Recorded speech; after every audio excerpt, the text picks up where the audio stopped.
Selamat datang kembali teman-teman di channel Guide and Beyond, di podcast Guide and Beyond. Dan kali ini, seperti biasa, saya kedatangan bintang tamu yang sangat luar biasa.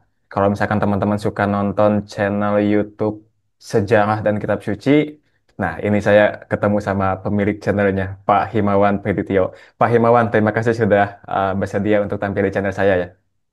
Ya, sama-sama Mas Supriyadi. Ya, mungkin sebelum kita dialog soal keyakinan Abrahamik atau Ruh, surga neraka dan sebagainya, saya pengen berkenalan dulu. Saya pengen Pak Himawan untuk menjelaskan alasan mengapa Pak Himawan membuat channel YouTube Sejarah dan Kitab Suci. Alasannya apa, Pak? Hmm, Channel YouTube ini kan muncul setelah saya banyak menulis di Quora. Ah, ya, saya cuma pengen meluaskan saja. Quora itu kan ah, apa namanya ya, tidak terlalu luas ya jangkauannya ya. Hmm. Saya coba untuk menjangkau lebih banyak audiens karena saya lihat eh, nggak tahu ya. Saya baru masuk ke studi agama tahun 2001 pas COVID itu. Hmm. Kebetulan bisnis saya bangkrut, saya balik lagi ke basic. Nah, di situ saya lihat kok perhatikan nih ada yang nggak beres dalam cara orang Indonesia berbicara tentang agama. Makanya saya mulai menulis, tapi ya di Quora banyak. Cuman kan ya yang membacanya sedikit. Hmm. Saya coba untuk memperluas ke YouTube. Hmm. Jadi kayak pengen apa ya? Kayak Bapak tuh melihat ada yang tidak beres bagaimana orang itu menganut agama gitu. Maksudnya eh, karena Bapak hanya di Quora saja, maka Bapak mencoba untuk membuatnya lebih aksesibel dengan membuatnya di YouTube gitu loh. Kenapa nggak di TikTok saja, Pak? Kan TikTok lebih luas lagi loh itu. Ada, cuman saya nggak tahu apa namanya eh tren trennya kan beda di TikTok. Kalau YouTube itu masih inilah mungkin bahasanya nggak nyambung kali saya nanti. Hmm, iya. Saya sarankan nggak usah Pak, nggak usah di TikTok Pak. Susah emang di TikTok. Oke, mungkin Pak Himawan boleh jelasin dulu apa maksudnya bahwa agama itu mengalami paradigm shift. Nanti kita bisa diskusi dari sana. Eh, Paradigm shift ini kan istilah filsafat ilmu dicetuskan pertama kali oleh Kuhn ya, Thomas Kuhn. Hmm. Kalau dalam filsafat sains itu ada pergeseran misalnya dari dari geosentris ke heliosentris. Eh, ini perubahan ini dipicu oleh ternyata teori geosentris tidak bisa menjelaskan dengan baik apa namanya perubahan apa ya retrograde ya yang seperti ini Hmm. di gerak-gerak gerak gerak planet-planet itu kok aneh. Nah, untuk bisa menjelaskan dengan benar justru jika pusatnya bukan di geosentris tapi heliosentris. Nah, ini perubahan cara pikir. Kalau dulu bumi pusatnya, kemudian sekarang yang baru heliosentris. Nah, dalam agama perubahan ini juga ada, meski tidak apa ya, tidak semulus dalam sains. Contoh paradigm shift ini dalam agama kembali lagi ke Yahudi ya tentang surga dan neraka itu paradigm shift-nya yang pertama. Meski yang paling pertama mungkin Tuhan. Mereka kan dari apa namanya percaya pada satu Tuhan, tapi mereka juga percaya agama lain menyembah Tuhan yang berbeda-beda. henotisme, kemudian berubah menjadi eh, apa monoteisme. Itu juga udah perubahan paradigma juga.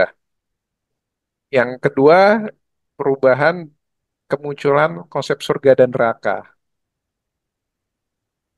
Setelah konsep ini muncul, paradigma yang ketiga, kelahiran setan. Hmm. Setan itu kan pada Yahudi kuno sangat berbeda dari setan yang dipahami misalnya oleh orang Kristen. Nanti kita bicara lagi tentang setan dalam Quran atau orang Islam, udah beda lagi. Itu ada perkembangannya. Dalam Yahudi kuno, setan itu eh, kaki tangan Tuhan, mereka nggak mungkin melawan. Bedanya, Satan, mereka hanya mengerjakan apa namanya eh, tugas-tugas kotor aja. Misal menguji manusia, bikin dikasih banyak kesusahan. Ini orangnya kira-kira akan beriman kepada Tuhan atau enggak? Nah, Hmm. karena tugas Saton ini selalu berkaitan dengan yang enggak enak-enak, ketika konsep baru muncul tentang surga dan neraka dan siapa sebenarnya yang harus dijadikan musuh utama, nah Seton ini yang akhirnya diangkat Hmm. menjadi musuh dari Tuhan. Ya. Ini sekitar abad ketiga, mungkin ketiga atau mungkin kedua, atau mungkin juga abad pertama sebelum Masehi. Ini udah masa konflik berdarah-darah di Yerusalem dan dari sini setan lahir dan setan ini akhirnya menjadi kambing hitam. Ketika mereka bertanya pertanyaan yang sebelumnya, kenapa kita masih menderita? Bukankah kita sudah membuat perjanjian dengan Tuhan? Kenapa bangsa lain masih menjajah kita? Ide yang awalnya muncul karena ada setan yang mengganggu. Hmm. Nah, dan sejak itu setan mulai menjadi musuh dan musuh utama. Dan ini juga terbawa akhirnya ke Kristen. Setan dalam agama Kristen lebih sangat kuat, kuat sekali, mungkin sejajar dengan Tuhan. Dia merupakan monster, sosok yang punya pasukan besar, banyak. Tapi lama-kelamaan, konsep setan yang sejajar ini mulai dikurangin dalam Quran, dalam Islam. Akhirnya dalam Islam kembali lagi setan sebagai musuh, sebagai dalam agama Yahudi, ngambil konsep agama Yahudi juga, dan ngambil konsep Kristen. Hmm. Iya, setan musuh, tapi nggak nggak semenakutkan itu. Masih masih Tuhan yang lebih tinggi daripada setan. Ini sudah kita lihat apa perubahan persepsi orang manusia terhadap konsep-konsep kunci dalam agama. Ini yang saya sebut sebagai pergeseran paradigma. Hmm, selain itu kan ada apa tadi? Tuhan, terus konsep surga neraka, setan, terus konsep jiwa itu kan, ruh, Malaikat masuk nggak? malaikat, enggak, sepertinya itu bukan, bukan, belum, bukan. Sepertinya enggak. Hmm. Yang di Islam itu tadi kita ngomongin paradigm shift di Yahudi dan Kristen, lalu itu yang masih masih linear meski lintas agama. Kalau di Islam itu paradigm shift-nya ada di apa ya? Saya pernah tulis itu kata mukjizat. Oke. Kata mukjizat itu nggak ada di dalam Quran. Oh, wait. Ini ini baru tahu saya. kita fokuskan dulu ke mukjizat ya. Jadi kata mukjizat itu adanya di mana? Apakah di hadis atau di mana, Itu Pak? itu konstruksi ulama. Kata yang digunakan Quran itu ayat. Hmm. Sekarang kita saya bertanya, kenapa ulama menciptakan kosakata baru? Kenapa mereka nggak menggunakan kosakata yang sudah ada di dalam Al-Quran seperti ayat? Kira-kira jawabannya kenapa tuh? Kenapa para ulama menciptakan mukjizat ketimbang ayat? Karena mereka saat itu Islam sudah berkembang menjadi bukan cuma di Arabia, tapi udah menjadi agama resmi suatu imperium besar, Hmm. Abbasiyah, yang punya rival abadi, Bizantium. Bizantium representasi Kristen, Abbasiyah representasi Islam. Hmm. Untuk menyaingi konsep-konsep di Kristen, saya nggak tahu konsep Kristen tentang mujizat itu apa. Mirage atau miracle, miracle, miracle apa miracle itu ayat? Enggak. Maka muncul kosakata baru, mujizat. Jadi ini udah menggunakan bahasa baru yang disepadankan dengan lawan, lawan politik. Hmm. Coba kita gunakan kata ayat di Quran ayat terus fadl, fadl itu kelebihan, kelebihan itu kan kepada Daud dan Sulaiman. Kalau ayat itu kebanyakan kepada Musa. Tapi kita kalau ditanya Musa diberi ayat oleh Tuhan, orang bingung ayat ini maksudnya verse atau miracle. Iya. Dia bisa menjadi dua makna. Nah, untuk menghilangkan ambiguitas ini ya muncullah kosakata baru untuk menekankan miracle ini, Hmm. yakni mujizat. Nah, kemunculan kosakata baru ini sendiri, saya pikir udah sebuah paradigm shift dari model lama yang sebelumnya tidak mengenal kata tersebut. Hmm. Jadi setelah kedatangan Islam pun agama tuh masih mengalami paradigm shift ini ya, pergeseran paradigma ini. Mungkin saya Ya, ya, mungkin saya bisa nge-mention soal kemunculan Al-Mahdi yang Ahmadiyah gitu ya, yang menganggap bahwa mm, Mirza Ghulam Ahmad itu adalah Isa yang diturunkan, atau mungkin dalam agama Kristen tuh ada Joseph Smith yang mendirikan Mormonism. Mungkin itu jadi kayak apa ya? Kayak bukti bahwa agama tuh masih, bahkan sampai saat ini pun agama tuh masih mengalami paradigm shift.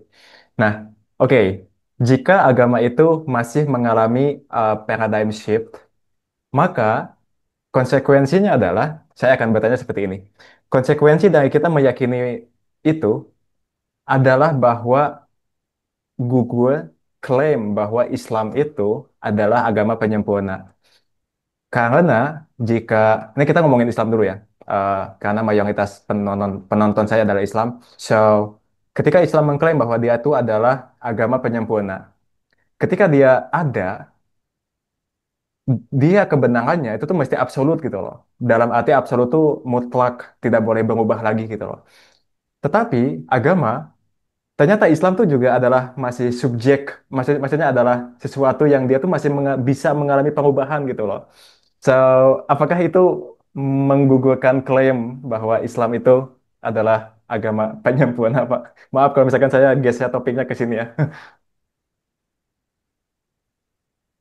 saya nggak tahu yang nyebut itu agama penyempurna siapa pertama kali siapa. Dalam Islam ada nggak Pak yang kayak, atau mungkin ya, aku mesti bedain ya antara Islam dengan Muslim gitu loh. So, mungkin Islam, Muslim, Quran ya, belum tentu sama. ya, Kalau dicari di Quran agama penyempurna, nggak ada tuh. hmm, Adanya ia bilang apa? Inna dina indallahil Islam, sungguhnya agama menurut Tuhan adalah Islam. Terus apa? Bahwasanya apa agama yang baik, agama yang sem- agama yang sempurna adalah Islam, tapi bukan berarti menyempurna kan? Tapi ada kosakata yang lebih dekat. Apa namanya?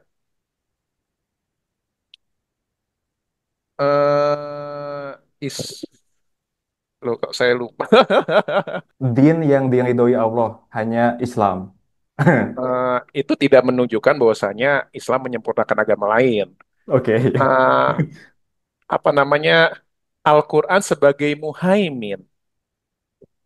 Muhaimin itu pemelihara. Nah, ini orang yang salah mengerti. Hmm. Beberapa menafsirkannya sebagai pengoreksi. Jadi, Quran mengoreksi kitab-kitab yang lain.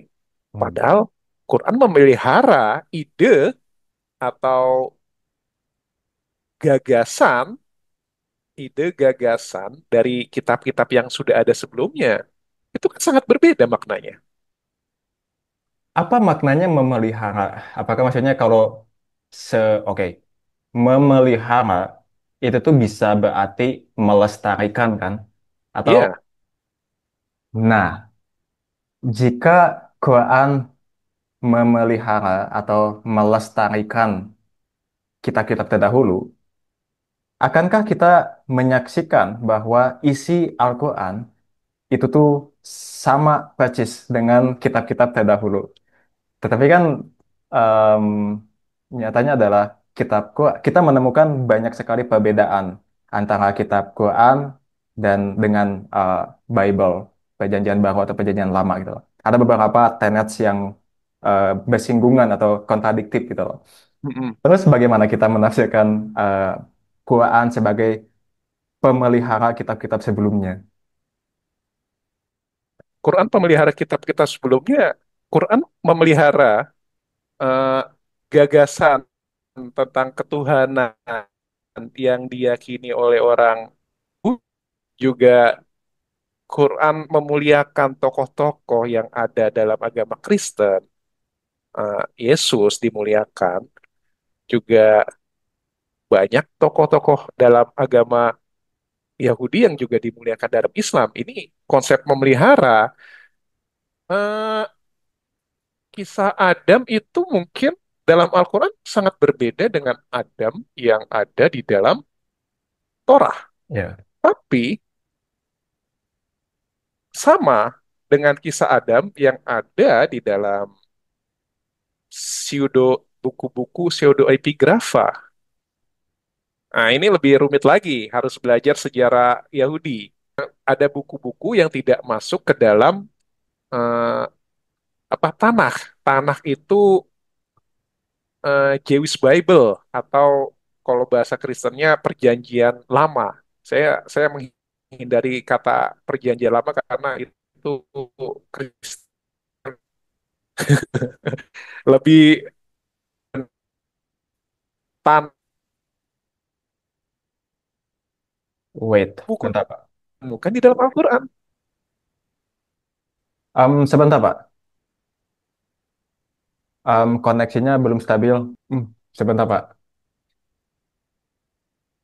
Oke. Oke. Em, saya mungkin ada apa ya?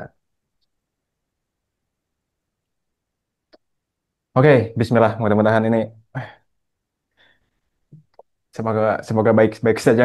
Balik lagi Pak. Kenapa lebih apa memakai istilah tanah ketimbang perjanjian lama? Tadi hilang dari sana koneksinya. Ya, lebih objektif. Hmm.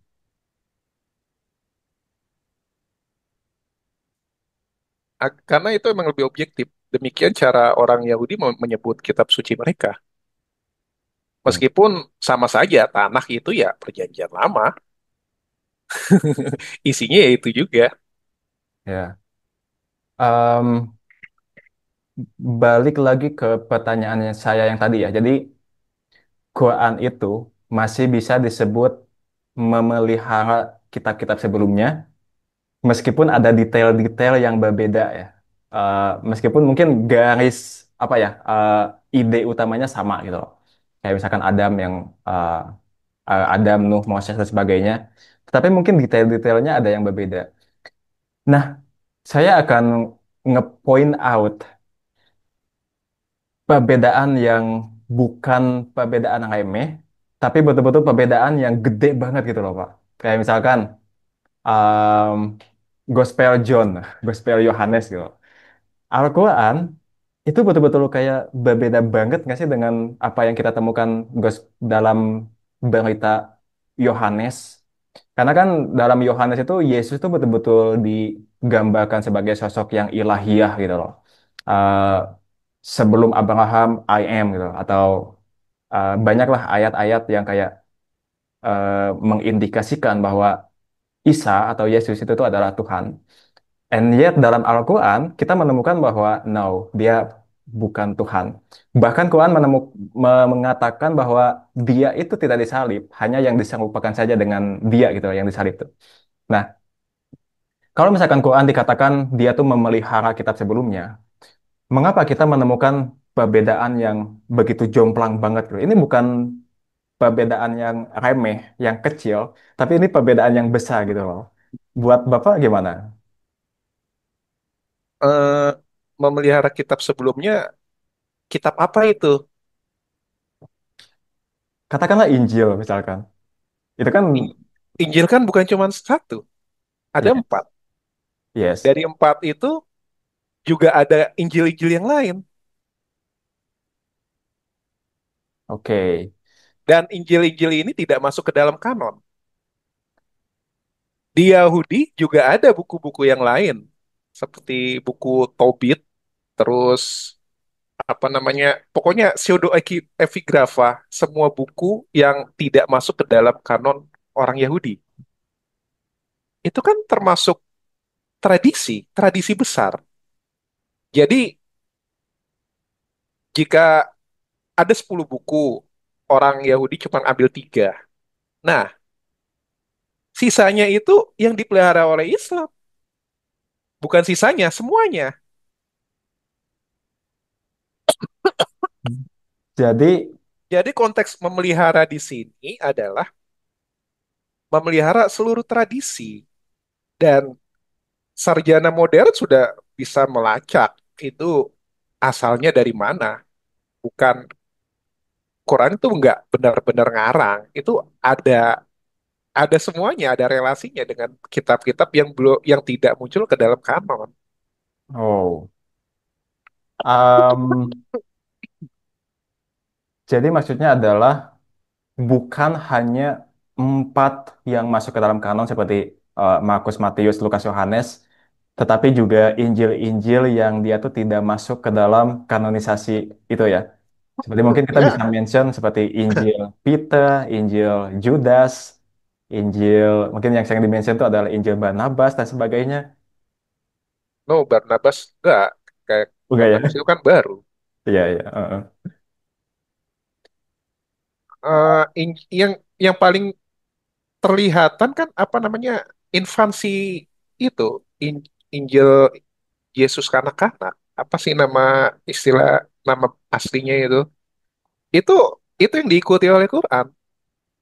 Hmm, Nah, jadi kata muhaimin di sini artinya luas, enggak fokus ke yang di kanon. ya. Tunggu saya haus. Santai-santai, silakan Pak. Oke. Oke. Em, tetapi Pak, jika kita mengatakan bahwa agama itu juga agama itu mengalami paradigm shift bagi serangan paradigma dan sekarang itu Hmm. juga masih mengalami itu, Hmm. bukan bukankah konsekuensi lainnya adalah em, apakah saya bisa mengatakan bahwa Quran itu sendiri itu tuh bukan kitab sepanjang masa gitu loh. Karena ada kitab-kitab lain selain setelah Quran gitu loh. Yang mana itu tuh adalah hasil dari agama yang mengalami pergeseran paradigma itu gitu loh. Katakanlah kayak dulu ya, kan Yahudi berubah menjadi Kristen, Kristen berubah menjadi Islam, Islam berubah menjadi oke, bisa jadi Ahmadiyah atau Bahai atau apa gitu loh. Hal-hal yang nggak bisa aku sebutin. Nah, jika kita mengatakan bahwa agama itu mengalami paradigm shift, konsekuensinya adalah berarti agama itu bukan sebuah kebenaran yang absolut dong. So, oke, mari kita terima bahwa Quran itu tuh masih memelihara kitab-kitab sebelumnya. Tetapi, apakah Quran juga dipelihara oleh kitab-kitab setelahnya dan dia itu tidak absolut kebenarannya atau bagaimana menurut Bapak? Eh, paradigm shift di sini bukan berarti, maaf, bukan berarti ketika ada kitab baru tiba-tiba ia jadi kitab suci baru. Enggak seperti itu. Tapi agama menyesuaikan dengan perkembangan zaman. Hmm. Agama tidak statis. Agama eh, menyerap banyak sekali ide-ide baru ke dalam doktrin-doktrinnya. Kita contohkan tadi soal roh itu ya. Kita kan sudah bahas bahwasanya di Judaisme kuno dan di Jahiliyah itu mereka tidak percaya surga dan neraka Hmm. dan manusia hanya punya satu esensi, nafas. Hmm. Nah, setelah Nabi Muhammad ada, mereka mulai percaya surga dan neraka. Tapi esensi manusia tetap satu, nafas. Jadi konsepnya antara Yudaisme awal dengan Islam awal itu sama. Kalau kita bilang materialisme materialisme ini apa? Semitik. Nah, ketika Islam mulai berkembang ke level Imperium, yakni zaman Abbasiyah, mereka mulai berkenalan dengan Helenisme. Di sini konsep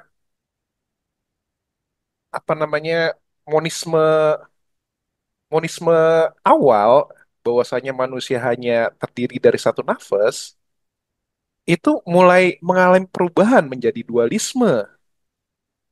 Pada era ini akhirnya diperkenalkan konsep tentang ruh. Hmm. Dari ruh yang sebelumnya di era awal itu, pada era awal ruh itu selalu terkait kepada Tuhan atau malaikat, tidak pernah terkait kepada manusia. Nah, di era kedua ini, di era Abbasiyah, gagasan tersebut mulai mulai berubah. Ada pengaruh Yunani dan akhirnya kita lihat ada nafas, ada ruh, ada jism itu udah pengaruh. Meski ini ini kelihatannya tiga, tapi padahal dua. Eh, dua dua esensi, tubuh dan jiwa. Tapi ada pembedakan ruh dengan eh, nafas. Ini kan sudah terlihat adanya perubahan paradigma. Ya. Nah, ke depan, apakah ini akan berubah? Kita ketemu dengan sains modern. Sains modern lebih setuju dengan konsep monisme. Meski kita juga ada dualisme modern, eh, mental dan fisik. Tapi mental di sini kan bukan sesuatu yang terpisah. Ya. Sangat berbeda dengan konsep dualisme tentang jiwa yang terpisah dari roh, jiwa jiwa terus kekal, tubuh hancur. Ya. Dalam konsep dualisme modern, tubuh hancur ya jiwa juga hancur. Ya. Nah, ini erat kaitannya perubahan paradigma ini ya kita kembali lagi ke konsep awal, bukan mempertahankan konsep dualisme ala Yunani ini. Hmm. Itu yang saya maksud sebagai paradigm shift. Jadi kita nggak akan bikin kitab suci tandingan, enggak lah. Ya, Oke. kitab sucinya juga itu. Bedanya hanya bagaimana kita memandang kitab suci ini. Itu kan yang terjadi. Itu ada ini perubahan paradigma juga. Jika dulu orang Yahudi bilang Torah Torah dari langit, Torah dari langit itu juga hasil evolusi panjang. Karena Torah pada awalnya itu adalah edik, apa namanya, eh, klausul hukum, apa konstitusi dari Persia. Tapi kemudian berevolusi dari cuman semata konstitusi bagi bangsa Yahudi, kemudian karena dia dibaca terus-menerus di hadapan umum, di banyak khalayak, mulai berubah menjadi eh, buku yang suci. Hmm. Nah, konsep kitab suci ini juga berkembang lagi setelah ada pengaruh Helenisme, yakni kitab suci dari langit. Pada awalnya Torah nggak pernah dipandang sebagai kitab suci dari langit. Oh, Baru setelah era Helenisme ini, pengaruh Yunani, iya. muncul ide jauh sebelum manusia diciptakan, jauh sebelum bumi dan alam semesta diciptakan, Torah itu udah ada. Torah apa pokoknya Torah dari langit. Ide ini mengalir ke Islam sebelum manusia ada. Quran itu nggak seperti itu. Itu kan bagian dari evolusi. Ada perubahan paradigma dan perubahan paradigma itu terjadi kenapa? Karena pengaruh dari kebudayaan yang lain. Hmm. Nah, ke depan kita kita hidup di era modern. Kita berkenalan dengan sains. Nah, ini kita juga akan mengalami perubahan paradigma dalam memandang ajaran agama, memandang kitab suci, juga memandang tentang Tuhan. Kita kembali lagi ke kajian Torah dari langit. Lalu ada kajian lagi, studi kritis, melahirkan enggak kok itu yang nulis Torah bukan bukan Musa, Torah enggak dari Tuhan, tapi oleh sekelompok orang. Nah ini kan udah muncul apa kritisisme biblika. Hmm. Dari sini muncul eh, kelompok liberal yang mengajukan eh, konsep-konsep baru yang sebelumnya tidak ada. Ini udah perubahan paradigma dan itu terjadi pada abad ke-19.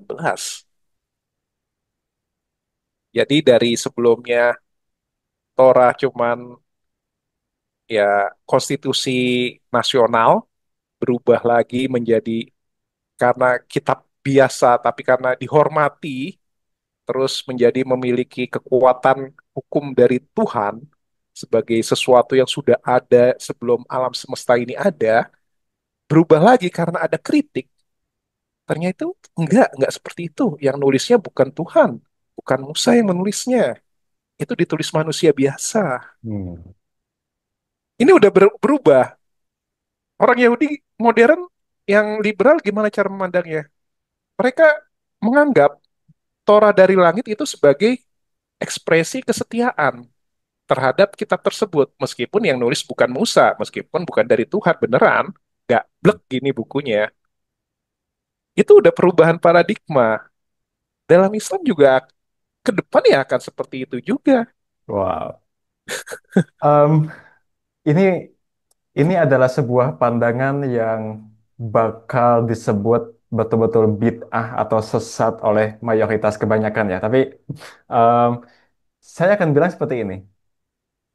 Ketika Pak Himawan bilang bahwa agama itu tuh menyesuaikan perkembangan zaman, itu tuh mengalami perubahan paradigma. Tadi juga bilang bahwa misalkan kita hidup di era modern ya, di era sains modern. Dan itu juga akan mempengaruhi kita bagaimana kita melihat agama dan Tuhan gitu. So, oke, jika kita mengatakan bahwa agama itu tuh menyesuaikan dengan perkembangan zaman, seperti tadi Yahudi itu tuh mengalami perubahan ketika masuk ke dalam kebudayaan Helenisme dan sebagainya.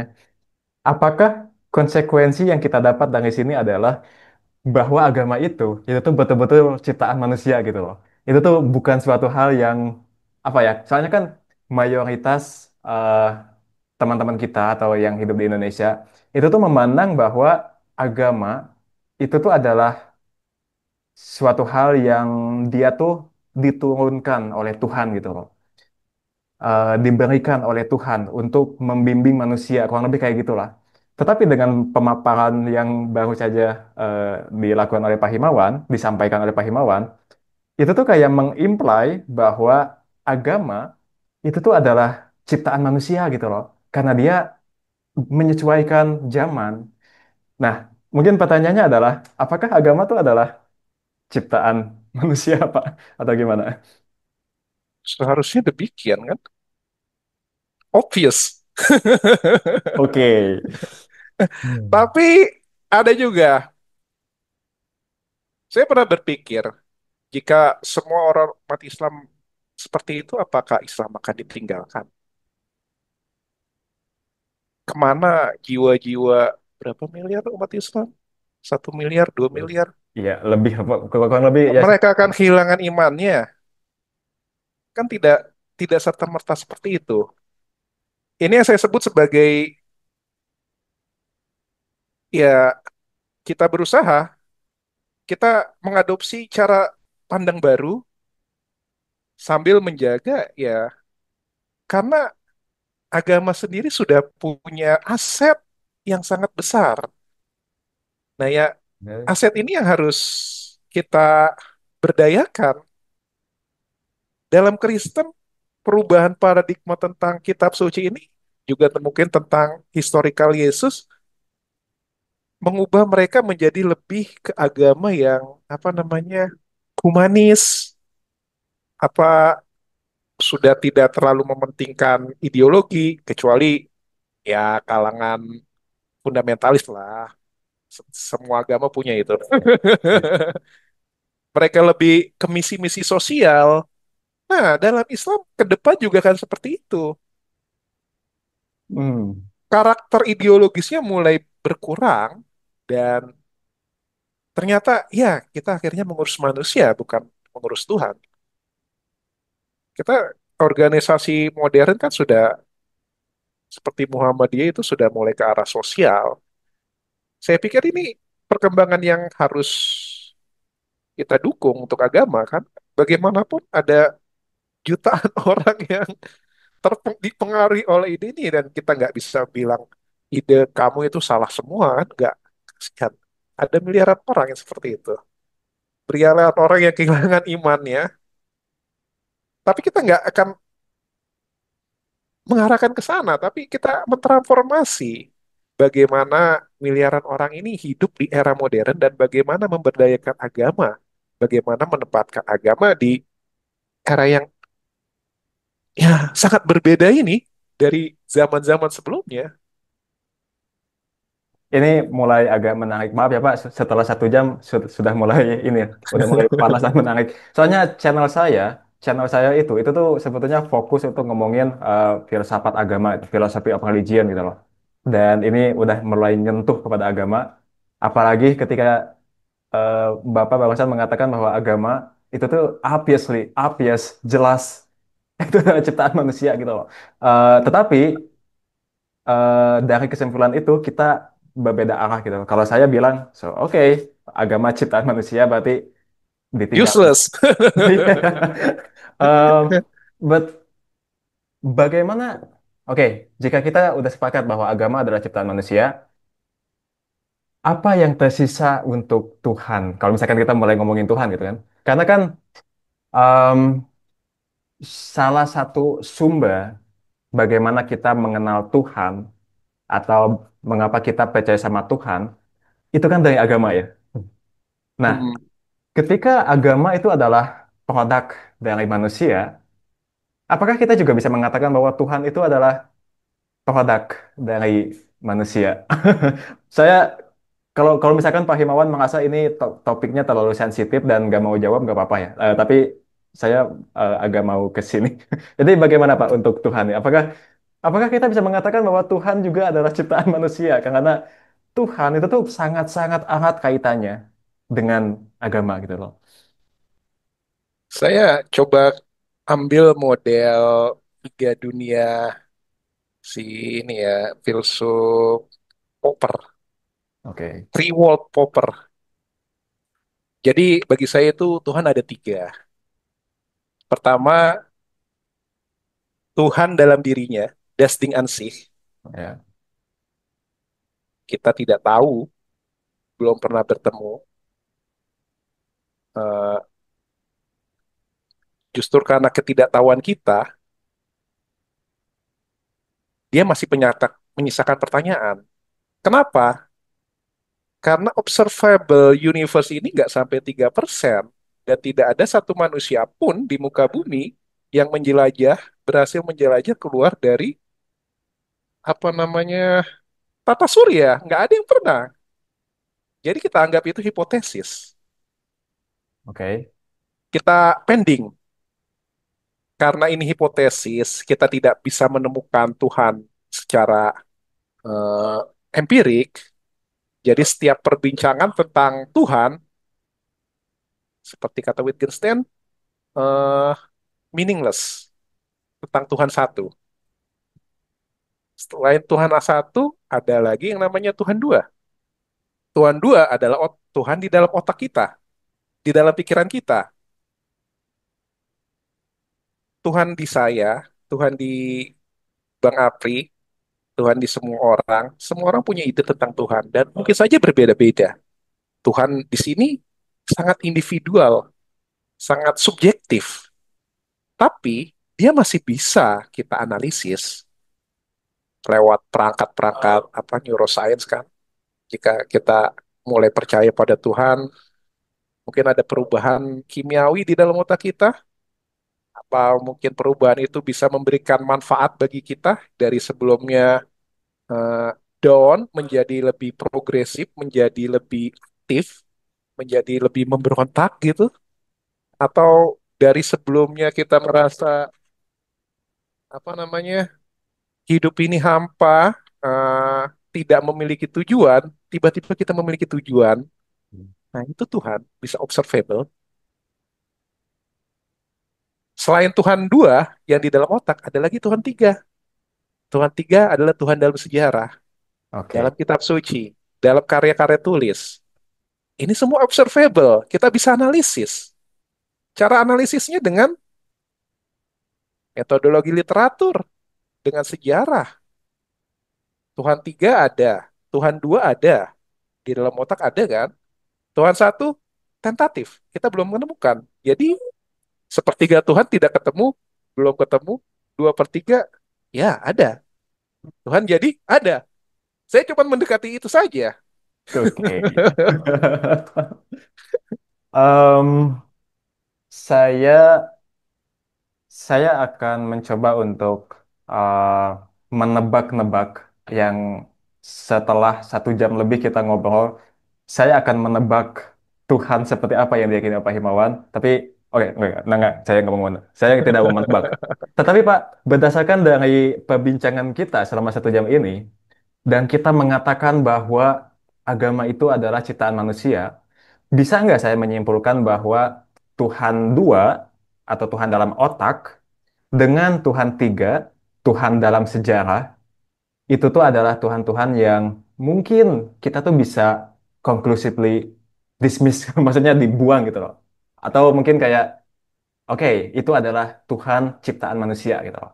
Karena Tuhan dalam otak, Tuhan dalam sejarah, itu sepertinya adalah Tuhan-Tuhan yang digambarkan dalam agama gitu loh.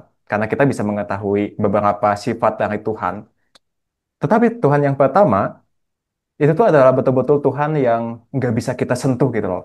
Dia tuh nggak bisa diketahui. So, mungkin saya bisa kepedean untuk ngomong bahwa untuk Tuhan dua dan tiga itu tuh kemungkinan adanya itu tuh kecil. Tetapi untuk Tuhan yang nomor satu, yang dia itu tidak dapat dijangkau oleh sains karena sains itu begitu terbatas, yang melampaui alam, itu tuh masih tentatif gitu loh. Dia bisa ada, dia bisa saja tidak ada gitu loh. Jadi kalau misalkan ngomongin Tuhan, mungkin Pak Himawan akan, ya saya percaya akan keberadaan Tuhan, tetapi adalah Tuhan yang nomor satu. Tuhan yang tidak dapat diketahui, bukan Tuhan dalam otak, bukan Tuhan dalam sejarah. Seperti itu, boleh nggak Pak saya menyimpulkannya? eh Gini, kalau bilang Tuhan tiga itu nggak ada, nggak mungkin karena di Al-Quran ada nama Tuhan, di Torah ada nama Tuhan. Jadi secara objektif Tuhan tiga itu pasti ada, Oh, ya boy. kan? Sekarang Tuhan di dalam otak ada tentu saja. Justru Tuhan dua dan tiga ini adalah Tuhan yang bisa diobservasi.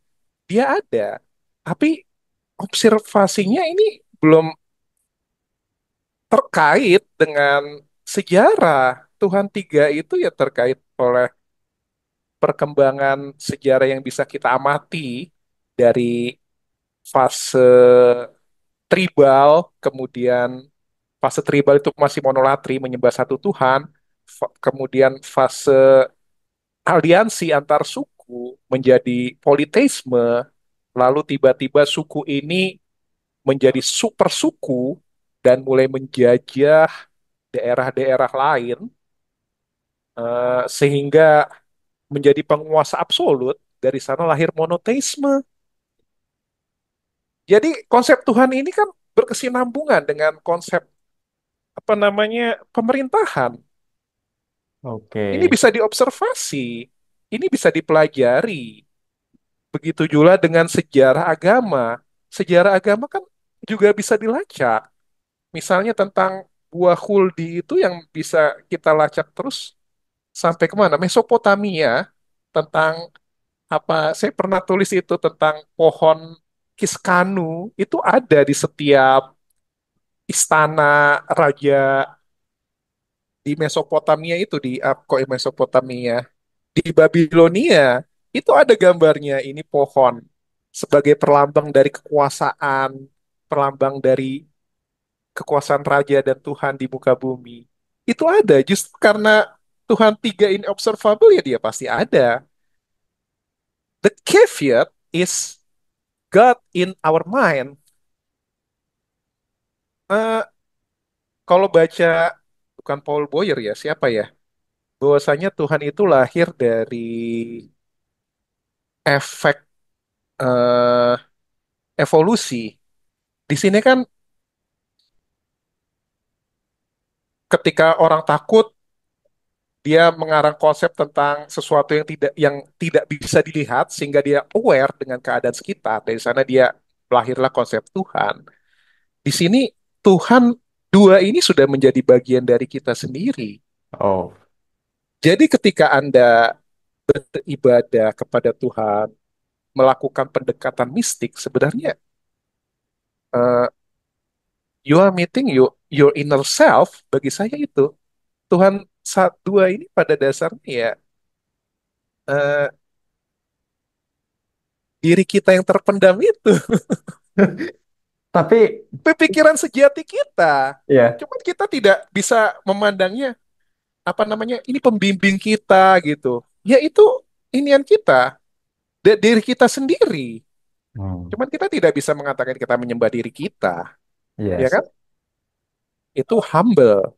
Dan saya pikir ini bisa bisa menjadi solutif antara sains modern dengan ajaran-ajaran agama yang udah ratusan ribuan tahun lalu itu.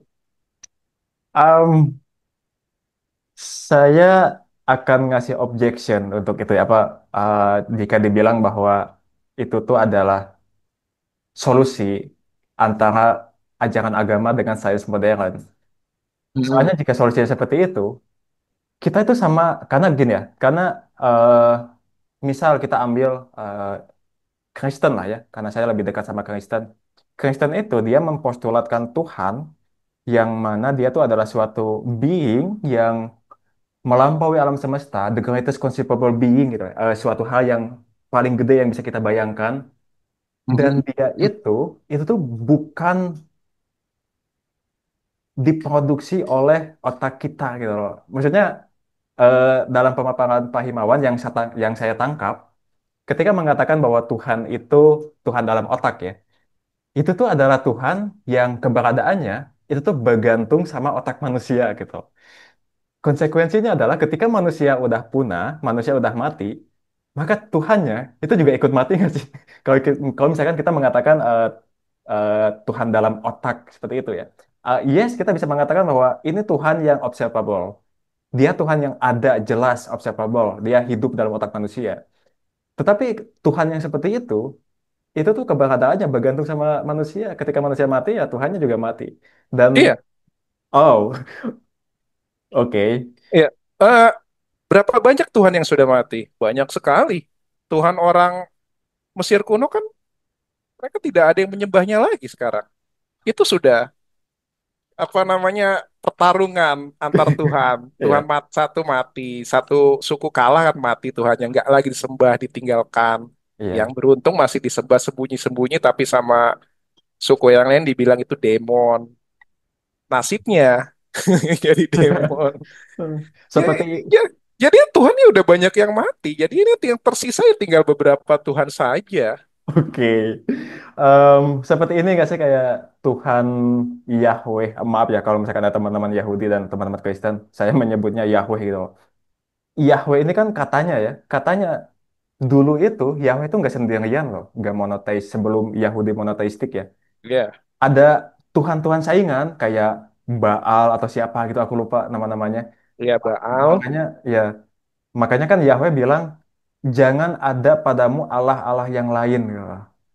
Itu Hmm. katanya asbabun nuzulnya seperti itu ya. Karena pada saat itu tuh bukan cuman Yahweh doang gitu loh. Tapi ada Tuhan-Tuhan yang lain. Dan Tuhan-Tuhan yang lain ini mereka dalam tanda kutip mati. Dan Ya udah nggak ada yang nyembah kan? Nggak ada yang nyembah Baal. Terus siapa itu temannya Baal juga udah ditinggalkan. Jadi ya secara statistik udah banyak Tuhan yang mati. oke. Tapi Pak, ketika Pak Himawan bilang seperti itu tuh sebetulnya lebih dekat kepada narasi ateistik ya.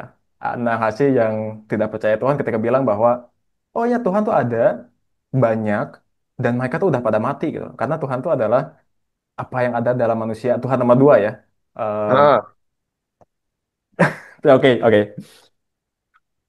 Eh, saya akan ngomongin soal Tuhan yang pertama, Tuhan yang tidak bisa diketahui karena eh, nggak ada cara secara saintifik untuk mengobservasinya. Dan kita dan itu membuat Tuhan ini itu tuh tentatif. Bisa ada, bisa enggak. Kita nggak mengetahui itu gitu loh. So, jika kita mengandalkan hanya science, maka sebetulnya banyak banget hal yang tentatif gitu loh. Karena kan sains itu terbatas. Dia tuh hanya mengurusi natural ya, alamiah.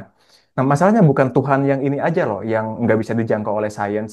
Tapi ada hantu, terus ada makhluk-makhluk mitologis. Itu mereka kan juga nggak bisa dijangkau oleh sains. Nah, apakah kita juga bisa mengatakan bahwa hantu itu juga nggak bisa diketahui? Soalnya kan uh, aku bisa cukup pede untuk mengatakan bahwa hantu itu mungkin nggak ada gitu ya. Lebih mungkin nggak ada ketimbang ada gitu loh. Tapi dari pemaparan Pak Himawan tadi, konsekuensinya adalah kita tuh nggak bisa memutuskan apakah hantu itu ada atau enggak. Nah, bagaimana dengan hantu, Pak? menurut apa? Sains. Yes. Sains mempelajari hantu, apa fenomenanya? Apa kita melihat hantu di mana? Di tempat-tempat lembab, tempat-tempat terpencil? Apa jangan-jangan itu hasil reaksi kimia dari lumut-lumut itu atau dari apa mikroorganisme apa sih? Eh, bukan lumut ya apa? Eh, tunggu-tunggu. Animalia, vegetasi, terus apa lagi? Bakteri, satu lagi apa? I don't know. Ordo. Ada ini yang termasuk ke dalam lumut atau apa ya? Saya lupa. Jamur. Jamur itu punya neurotoksin kan? Mereka juga neurotoksin ini bisa menyebabkan halusinasi. Bagaimana jika hantu itu sebenarnya adalah efek pertahanan para jamur ini dan agar ekosistemnya tidak dijamah manusia? Kita nggak tahu. Oke. Sangat mungkin kan? Tapi kalau Tuhan Tuhan kan bukan urusan sains. Sains tidak membahas Tuhan. Jadi ya enggak, that's not their business. Iya, Kalau ngikutin Wittgenstein, karena itu bukan bidang sains dan karena nggak ada yang bisa diperiksa, ya semua pembicaraan tentang Tuhan yang diambil dari kesimpulan-kesimpulan sains ya meaningless. Itu makanya saya lebih suka tentatif. Dan kalau kita beragama, ya Tuhan itu apa namanya? Apa sih? Ya ada, pasti ada. Tapi iya, kalau dalam sains tentatif karena memang belum ada buktinya. iya. Oke. Maaf ya Pak, udah 1 jam setengah. Kalau misalkan ada kesibukan atau apa, tinggal bilang saja.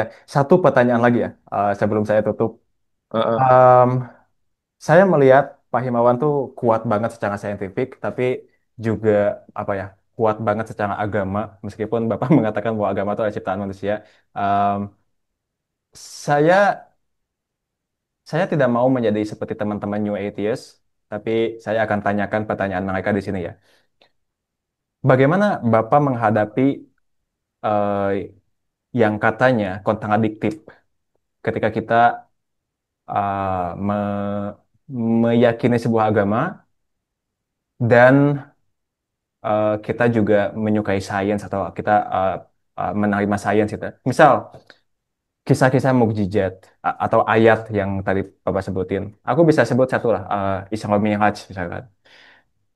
Bukankah itu secara saintifik itu sangat-sangat highly unlikely? Saya nggak mengatakan itu tidak mungkin kejadian ya, secara hukum alam atau secara saintifik. Tapi saya mengatakan bahwa itu sangat-sangat highly unlikely gitu loh. Nah, bagaimana cara Bapak mendamaikan ini gitu loh, antara kisah-kisah yang dia itu sangat-sangat unlikely secara saintifik, tapi kita juga merasa bahwa, nah saya nggak mungkin membuang sains lah, tapi saya juga nggak mau membuang agama. Jadi kayak kita mau mendamaikan keduanya. Cara yang Bapak pakai untuk mendamaikan kedua ini bagaimana Pak? Which version? Versi yang mana? Oh, Karena ada banyak sekali versi tentang Isra Mi'raj. Jika kita kerucutkan ada dua versi. Pertama, Isra Mi'raj sebagai mimpi, ru'ya, dan Isra Mi'raj sebagai perjalanan fisik. Dari dua versi ini kan kita sudah jelas. Mudah sekali ngambil kesimpulannya. Menurut sains modern, orang bermimpi bisa pergi jauh itu reasonable kan? Ada itu. Saya bilang, tanya lagi. Musa membelah laut lautan. laut merah. Ya, Eh, Yamsuk. Yamsuk ini apa? Laut merah atau lautan alang-alang? ya. Kalau lautan alang-alang, jadi ada angin kencang, alang-alangnya terbuka, bisa lewat, terus setelah anginnya selesai, tertutup lagi. Hilang. Dia tidak lewat laut. Bagaimana dengan perawan Mau ini, ternak? apa Ibrahim dibakar oleh api, ke dalam Oke, api? oke. Kata kuncinya apa? Eh, itu kata kuncinya ada di apa namanya? Inilah Tuhanmu yang telah menyelamatkan kamu eh, dari orang apa api di apa sih namanya kota-kota Ibrahim itu api tunggu Eh, saya kok lupa lagi. Ah, jadi ini ada dua pendapat. Pertama menyatakan api itu api, yang kedua itu kota. Pendapat yang digunakan sekarang itu kota, Oke. tapi ada pendapat lain yang menyebutkan api ini berkembang, akhirnya menimbulkan cerita baru. Ibrahim diselamatkan Tuhan dari api. Saya pernah tulis itu ada di ini. Jadi masalahnya itu bukan ini masuk akal apa enggak, bukan. Tapi ini problem literatur. Ada bahasa, ya tahulah bahasa Semitik itu. Zaman dulu nggak ada tanda baca, cara bacanya bisa double, bisa memiliki dua makna. Jadi masalahnya di situ, masalah literatur.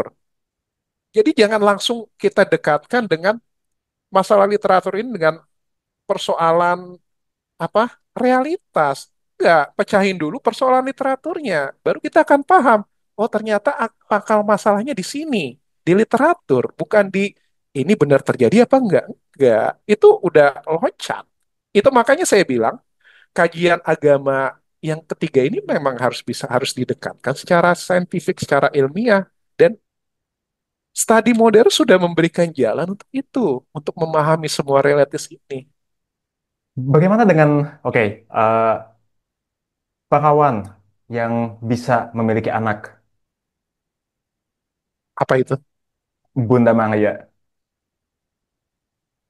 Itu kan sudah ada di dalam mitologi, mitologi, mitologi Zoroastrianisme itu kan juga memiliki konsep seperti Mesias, Mesiasnya Kristen, dan sama-sama dia akan datang di hari akhir kelak sebelum sebelum dia di hari akhir sebelum sebelum kiamat ya, sebelum kiamat dan dia dilahirkan oleh seorang perawan. Yes. But, tapi bagaimana cara kita menerima itu secara saintifik ya misalkan kan secara saintifik tidak mungkin kan bahwa seseorang yang dia eh, masih perawan dan dia juga bisa melahirkan anak. No, itu nggak perlu saintifik karena itu bukan bidang sains. Itu masuknya ke dalam studi literatur dan Oh, sejarah, mitologi. but do you believe? Maksudnya, apakah Bapak percaya secara harfiah bahwa ada seorang perempuan yang dia perawan, tapi dia bisa melahirkan seorang anak? I don't know. Oh, tapi kan kalau misalkan, tapi kalau misalkan Bapak ada seorang Muslim, Bapak mesti meyakini ini kan? Atau Eh, itu kan tipikal kita. Nah ya, yang saya maksud sebagai paradigm shift ini juga termasuk di situ. Eh, kita nggak pakai jika kamu tidak mengikuti ini, kami bukan seperti ini. Enggak, kita akan berkembang lagi. oh, Agama akan berkembang lagi. Nggak seperti itu. Kalau kita masih menggunakan pembagian model seperti itu ya, akhirnya ya semuanya akan jadi apa? Kafir atau gimana? Dan itu nggak realistis di era sekarang. Sama tidak realistisnya nanti semua orang, kamu nggak percaya bahwa Tuhan menciptakan Adam dan bahwa semua manusia ini adalah keturunan Adam. Enggak dong, kan manusia berevolusi. Gimana cara menempatkan Adam? Ya, itu bagian dari mitologi. Setiap agama memiliki mitologi. Mitologi itu ya cara agama menyampaikan sesuatu. Dan mitologi sendiri ya bagian dari masa lalu. Yang bisa kita lakukan saat ini adalah menjelaskan eh, dari sudut pandang sejarah bagaimana mitologi tersebut bisa ada dan kita menghargainya sebagai bagian dari sejarah sebuah agama. Ya apakah itu kita, masalah. apakah kita mesti meyakini, oke, apakah sebagai penganut agama kita tuh sebetulnya tidak mesti meyakini mitologi-mitologi itu. Kita hanya bisa menerima, oke, dalam agama ada mitologi dan mitologi ini adalah media agama untuk menyampaikan sesuatu pada kita. Tetapi kita sebagai penganut agama, kita tidak mesti meyakini mitologi ini literally happen gitu, secara harfiah terjadi gitu loh. Apakah mesti meyakini itu atau nggak mesti, Pak? Di era seperti sekarang ya seharusnya sudah tidak lagi. Oh, oke. Meski itu sangat individual ya. Jika Ya, Anda mau percaya, saya hormati keyakinan Anda. Nah, ya. kan kita udah di era modern ini, ya harus tenggang rasa juga. Sama seperti orang Muslim, teman-teman Muslim yang lain. Saya juga nggak akan memaksakan keyakinan saya. Em, saya pernah mendengar teman saya yang Muslim dan dia ngomong bahwa katanya ketika kita menjadi Islam, kita tuh betul-betul menjadi kapah Muslim gitu loh. Kita tuh nggak boleh pilih-pilih karena kalau nggak salah ada ayatnya ya dalam Islam ya yang kita tuh akan disiksa ketika kita Ya. memilih-milih yang kita suka saja gitu loh. Hmm. Nah, bagaimana pendapat Pak Himawan mengenai ini? Kalau misalkan saya tahu betul bahwa kalau misalkan ada teman saya di sini atau yang menonton Muslim, dia tuh bakal bilang kayak, ah, Pak Himawan ini dia pilih-pilih yang mitologinya dibuang, tidak diyakini, sedangkan yang lainnya itu masih diyakini. Itu bagaimana pendapat Pak Himawan untuk menanggapi itu? Dalam Quran ada dua. Ittaqullaha haqqa tuqatihi. Bertakwalah kepada Allah dengan haqqo tuqatihi, dengan sebenar-benarnya takwa. Tapi ada juga ittaqullaha mastata'tum. Bertakwalah kepada Allah semampu kalian. Ketika Anda berhadapan dengan ini, ya your option is the second. Opsinya yang kedua. Kita sudah berpegang teguh, tapi ada yang bertentangan. Mau apa? Mau gimana? Ya sudah, sebisanya. La yus'alu nafsan ila wus'aha. Saya pikir itu. Hmm. Siap. Karena ini udah 1 jam setengah dan ya sebetulnya masih banyak banget hal yang pengen saya tanyakan dan pengen saya discuss, tapi nanti kita lanjutkan saja di DM Facebook ya. Oke, oke. Saya minta maaf ada beberapa yang tidak jelas untuk Nggak ini. apa-apa. Karena saya lebih pinter untuk mungkin terbiasa nulis. Karena kalau Iya, ada yang lupa bisa ngecek langsung. Kalau iya. segini kan suka blank. Siap. Tapi nggak apa-apa. Bang Usan tuh buat saya udah perfect, udah sempurna. Makasih banget Pak Himawan sudah bersedia tampil di channel saya. Dan ya, Oke, sama-sama Mas Fapri. oke.